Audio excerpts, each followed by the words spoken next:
Hey guys, welcome back to yet another video. I'm Sandeep and today we'll be taking a look at the unboxing as well as first impressions of the Asus ROG Phone 5. Now before we get this started, please do make sure to hit the subscribe button and also turn on notifications to avoid missing any videos from us in the future. Now let's begin.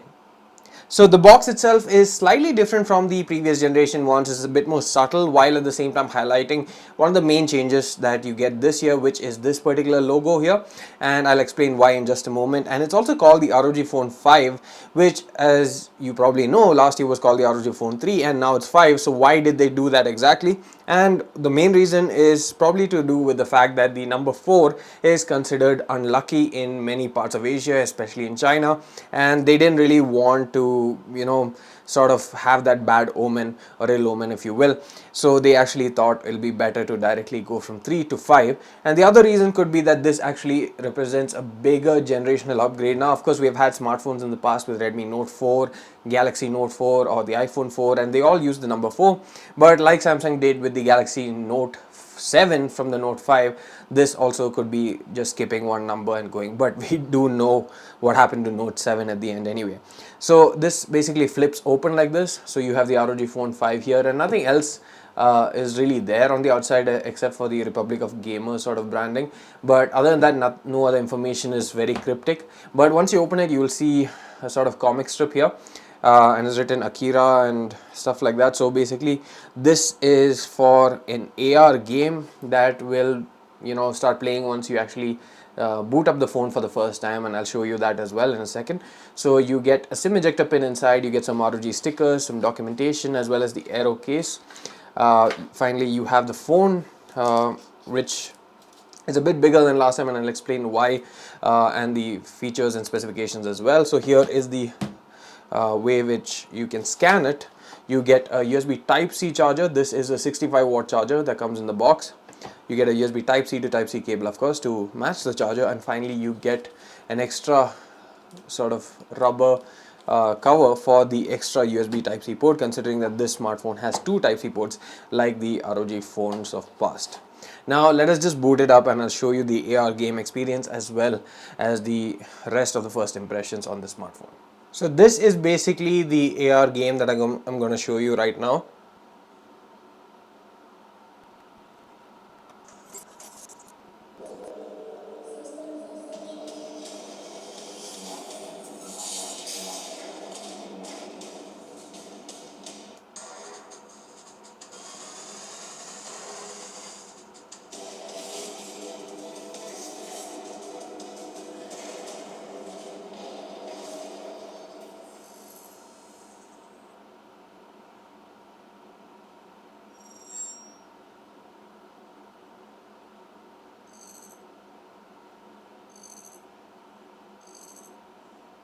So that was a quick look at the basic AR game that you play in the beginning, and it basically showcases some of the features that this has, which I shall start with and then talk about the other features as well of the smartphone. So these here are the air triggers, which you can also use as slide buttons or swipe buttons, and they have different sort of functionality based on what you assign it. Here you have the power key, you have a microphone, you have the volume rocker button, and on the other side this is basically the second USB port, USB Type-C port, and this is also where you mount the Aero cooler if you want to get that as an accessory. It's an optional accessory that does not come in the box, and you also have the offset USB Type-C port at the bottom, and you still have a headphone jack. It's very rare to see a headphone jack on a high-end smartphone, but the ROG Phone 5 is all about giving every single thing that is possible to the end user to improve their experience, and that has been the case with the past ROG phones as well, but now I feel they're really taking it to the next level, and I feel that the jump from 3 to 5 is probably even bigger than the jump from 1 to 2 or 2 to 3 and so on. And so I'll start with the display itself. This time we don't really get an increase in the overall refresh rate. Earlier we got it from we went from 90 to 120 and then to 144, but this time it's still 144 Hertz.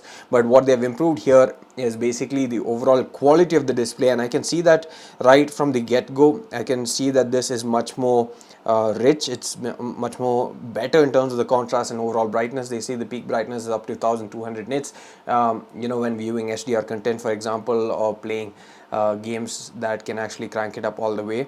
The aspect ratio is 20.4:9. I do find this a bit bigger and a bit taller. Of course, the display size itself has grown and is now 6.78 inches compared to the previous model, which was 6.59 inches. Now you also see that they have still managed to make the overall bezels at the top and bottom smaller while still retaining the overall stereo speaker experience, and it's very loud even now.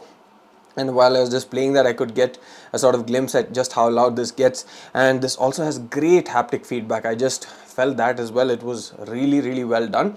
And you know, the stereo speakers and the audio quality even through the headphone jack is one of the other reasons why some people prefer this, even though it's a gaming phone and they don't really game.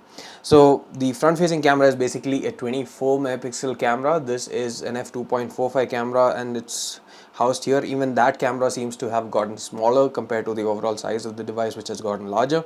At the back you have what is slightly different. So here is the dot matrix display. So earlier you had the ROG logo, which was of course RGB, but now they've taken it a step further and given you a dot matrix display similar to what you get on the Asus Zephyrus G14, for example. I'm really sorry about all the reflection because I'm using a light.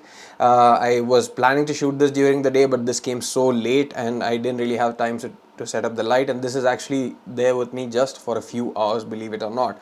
So in terms of cameras, you have a Sony IMX686 64 megapixel camera, 13 megapixel ultra wide angle camera, and a 5 megapixel macro camera.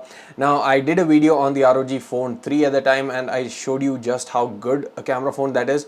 And although yes, it is probably not the industry's best camera on a smartphone, it is still one of the best overall when you look at it, considering what all features you get aside from this. So the overall aesthetics is a bit more cleaner owing to the removal of the vents and stuff. And the reason they did this was because inside this you still have a massive 6000 mAh battery. The capacity has not changed, and there is little reason to actually increase it.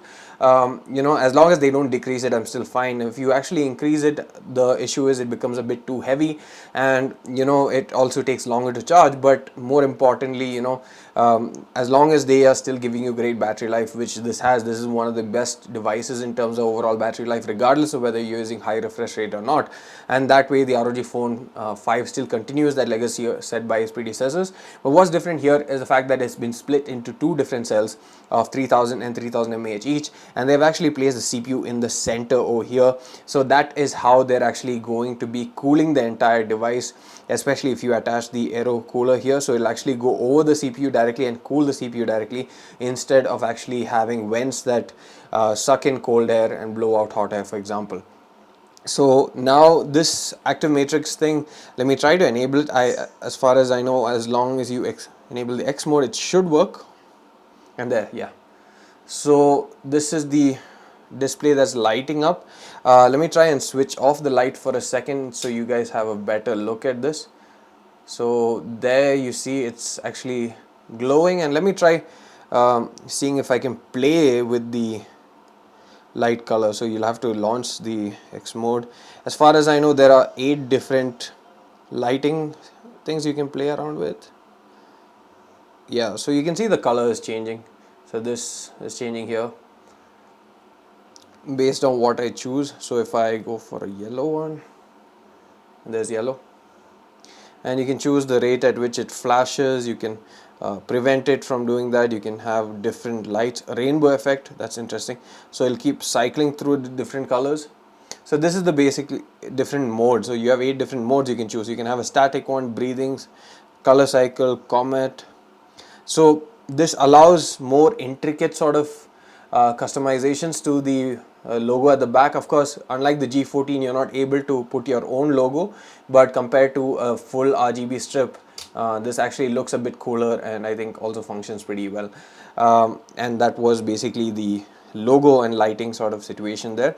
So the ROG Phone 5 comes in 3 separate models along with 2 variants for the base model. So this is basically the 12 plus 256 GB variant, but you also get an 8 plus 128, which is the base storage variant.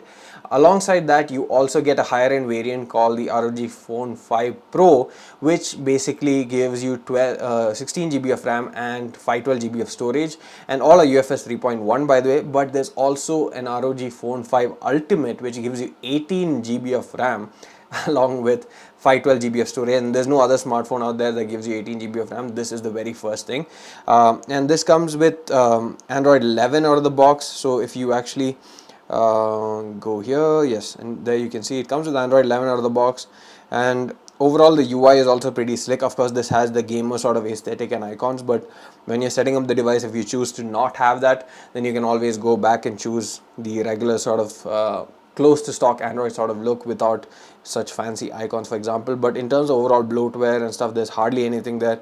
It's just the bare minimum. Of course, you have Netflix here and some Google apps, but other than that, there's no other thing that's pre-installed that is something that you would regret having on your smartphone, for example.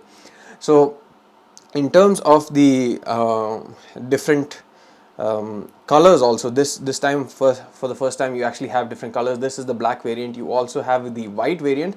Now the regular variant, regular model, the base model basically comes in white and black, but if you go for the ROG Phone 5 Pro, you only get it in black, while if you go for the Ultimate, you again get it in white. In those two models, you can't actually choose the color, but depending on whether you go for the Pro Ultimate, you will be getting the black or white respectively. But there's also another change apart from the increased RAM and storage. You also get a slightly different back panel. So here we have the dot matrix display over here, but on that what you get is basically an OLED display here, which is more customizable, can display stuff such as your calls coming, your battery percentage, your gaming mode, and those kind of things, and that is customizable as well. And on the ROG Phone 5 Pro, it is actually a colored OLED display, funnily enough, but if you go for the highest end variant, that is a black and white display, which I find to be a bit weird, but then also a bit quirky.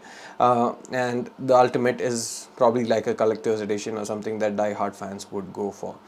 Now, in terms of the overall weight, I don't find this to be that heavy.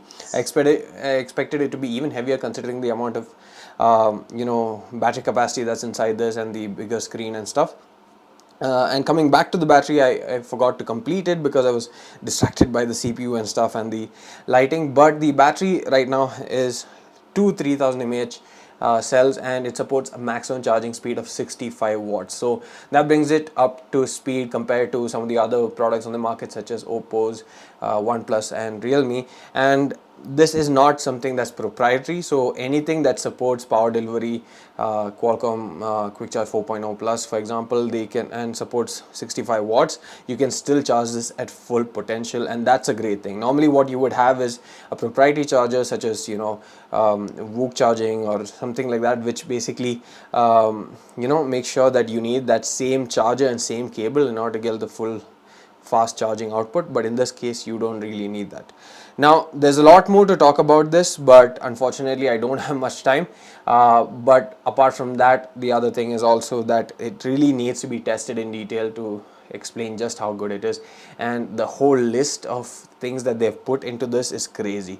ASUS has really added everything and the kitchen sink to this, and it's just insane to see how each year, even when you think that they have already reached the limits of what they can do with a smartphone and what they can put onto a smartphone, they actually go a step further and make things even better. So that's it for my first impressions. We should hopefully get a review in it as well, where we can actually capture our review also in detail. If you have any questions, do let me know in the comment section below. Thanks for watching. See you again in the next one, and please don't forget to hit the subscribe button.